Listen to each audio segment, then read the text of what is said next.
Alright people, so we are going to be making some bread. Now this recipe can make a bread cob, which is what, if you don't know, it's basically, piece of bread, what's like that, and then you can cut it into slices. Or this will make two small loaves. I only have a small loaf tin. If you have a large loaf tin, that will do. But in my case, this is only a small one. This is for banana bread. But we can also make two small loaves, which is what we're going to do. Okay, so I have my tripod. Let me get my phone on the tripod, and then I will show you what to do. Now, I do have a stand mixer, which basically kneads the bread for you. You can also use this as a pizza recipe, although with pizza pizza dough, I would recommend plain flour, unless you want what's it called? What is it? Deep pan. If you want deep pan, use self-raising flour. This will make two pizza bases, so you can have two thin crusts if you use plain flour, or you can have a deep pan pizza from self-raising, a very big deep pan if you just make one pizza with it. But you can cut it in half and have two regular deep pans. Okay, let me get the phone into the tripod. And okay, so we have flour, salt, sugar, easy bake yeast. We have olive oil. Now this has got some chilies in there. I wouldn't usually use olive oil with chilies, but it's all I have. So this could turn out quite interesting. It might make the bread a little bit spicy. Now, I don't think I've ever had spicy bread. I know I've never made spicy bread, but I don't know if I've ever had spicy bread. Anyway, okay. So you will also need some measuring cups and spoons. If you don't have these, you can just use, your regular. It's not going to be as accurate, but it will do. It doesn't have to be exactly precise. And if you don't have these cups, just use one of these, but not all of the way. I would say like maybe that much off. Okay, so we need 1 cup of warm water, not hot, warm, because if it's too hot it will kill the yeast. Okay, 1 cup of warm water. Now into that we add a tablespoon of sugar, or you can add 2 tablespoons. This sugar is essential. If you don't have sugar, you can use honey if it's the runny stuff. You can also use maple syrup. I'm going to add 2 tablespoons. I only have caster sugar, which doesn't really matter. Caster sugar is mainly used for baking cakes. Okay, we'll give that a little mix. Give it a little mix to dissolve the sugar. And then we have a tablespoon of yeast. We'll just make that a little bit, what was I going to say? Heaped tablespoon. And then we stir that again. And then you want to leave that for around 5 minutes. You will know if it's doing the job because it will start to form and bubble up, but we'll just give that a good mix. And then, like I say, we need to leave it for 5 minutes, possibly longer. You know, depending on, I don't know. Just depends on how long it takes, basically. So, there we go. And I will pause the video now because you don't want to sit and watch that rising for 5 minutes, do you? Okay, let's get back to you once the yeast has done its once the yeast has done its job.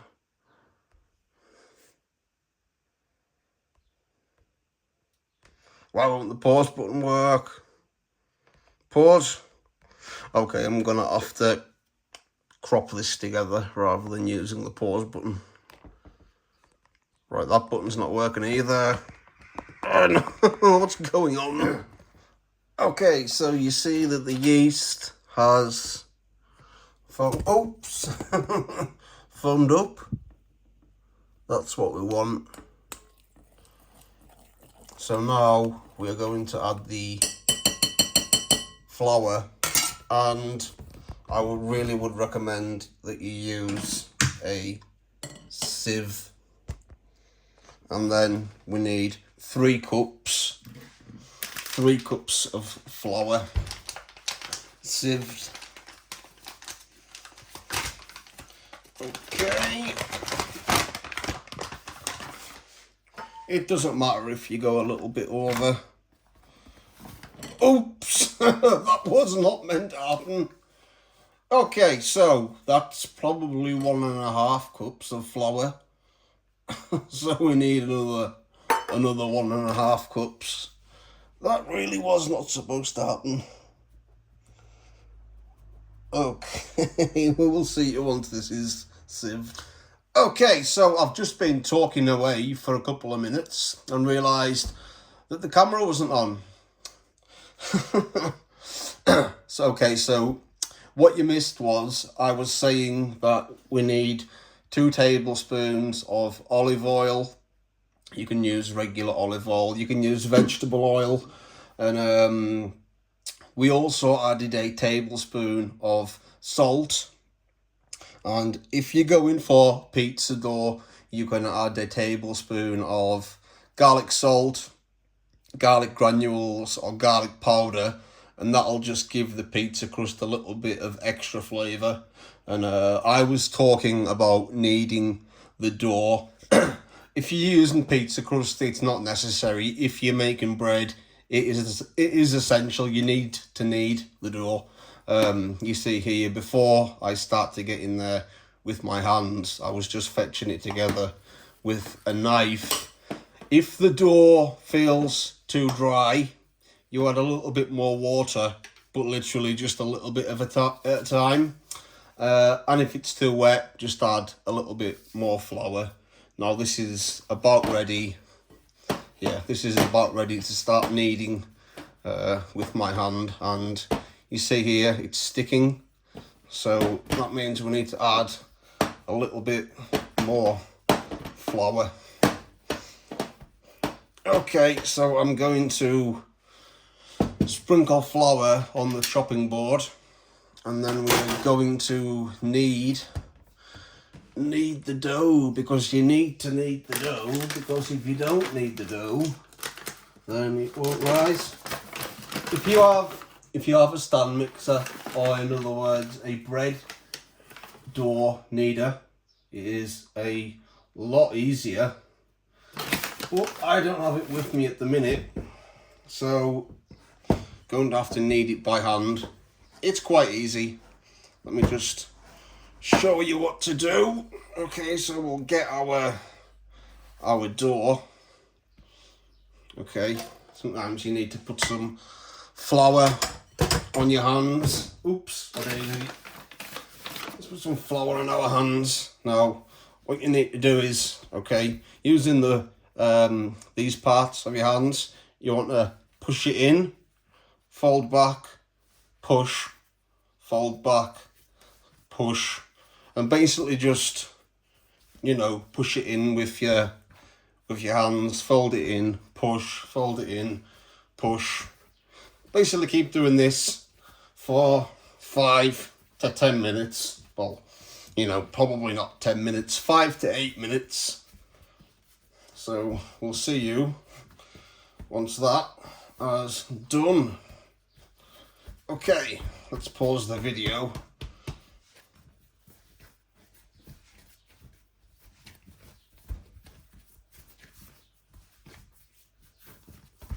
Okay, so now that we have the bread dough needed, what you want to do is we want to sort of pull it down like you see me doing here. And on the bottom, we want to seal it, basically create a ball. Okay, like this. And then the same dish, or any big dish that you have, a little bit of olive oil, and then we give that a rub around, and this prevents the dough from sticking to the sides. So we drop that in, and then also just a little bit of olive oil on the top, and then we spread that around the bread, which also further prevents it from sticking.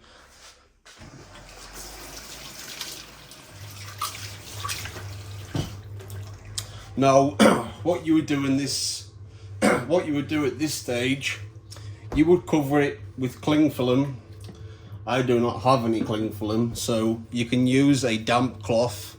So what we will do is we will just give it a quick run under the water. You know, you don't want it soaking wet, you just want it damp. And then we will place it over, oops-a-daisy. We will place it over the bread, and then you want to put this in a warm area. If you have an airing cupboard, you know, it's dark and warm in there. I don't have an airing cupboard, so what I would do is, depending on how warm it is in the kitchen, I would leave it there. But I recently I've been leaving it on top of the skybox because it's warm and it makes it rise. So you know, 1 to 2 hours and it will rise up. So we'll see you once it's risen. Okay, skybox, and you see this will rise all the way up. So we will see you once it's risen. Okay, so here's our dough.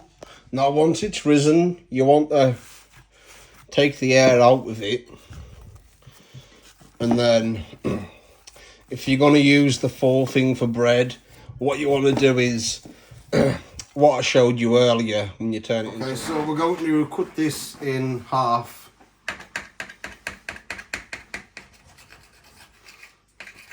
And we're going to use half for garlic dough balls. What I've done, I've just lined this with some olive oil because I don't have any greaseproof paper. So with this, we're going to just make a little roll. Doesn't have to be perfect. Stretch it out a little bit, and then we're going to place it into this, and then we need to let it rise again. So once it's risen, we'll get back to you. Okay, so this is the loaf of bread from yesterday. So basically, I let it raise, and then I pushed it down, and then I put it in the fridge. Took it out this morning. It hasn't raised much. I've given this a spray with some water. Well, I did. It seems to have dried up while the oven was heating up. Is it? You know what? Let's give it another little spray. As I was saying, I put it in the fridge. And took it out, and it hasn't raised much.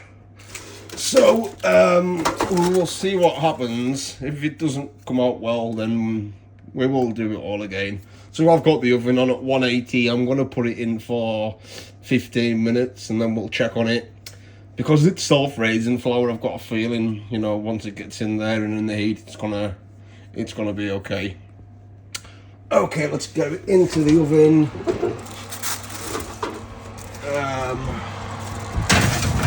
Okay, so I've took the wire rack from like the top of the oven and put it on the middle. Okay, yeah, the middle. Okay, 15 minutes. Okay, see you in 15 minutes. Okay, so here's the bread that we made. Didn't really rise much, probably because I kept it in the fridge overnight. You know, your best to use this on the same day. So we'll do it again, but let's try and cut a piece off with one hand. You can see how spongy it is, but still got a crust. And show you the inside, nice and spongy, and oh, it smells nice and fresh. Okay, do you want to put yourself some butter on there and taste it for yeah. So there's the cross section, and then my dad's gonna taste it. None for you, Reggie. My dad prefers brown bread. This is white. That tastes like my mother's homemade bread. Mum's homemade bread. Like my mum's. Oh, your mum's homemade bread. That's exactly what it used to taste like. Is it? I've made homemade bread a lot of times. Is that the first time it's tasted like your mum's? There was see, normally I wouldn't leave it in the fridge overnight, so it being left in the fridge. I don't know. I don't know what process has gone on with it. It's exactly like Mum used to make 50 years ago. Is it? Huh? So you want me to continue making that for you then? Oh, yes, right. Hey, you can have the rest of that. Put it in that tin foil. You can have the rest of that. That was a good home. Hey? That was a good home. Yeah.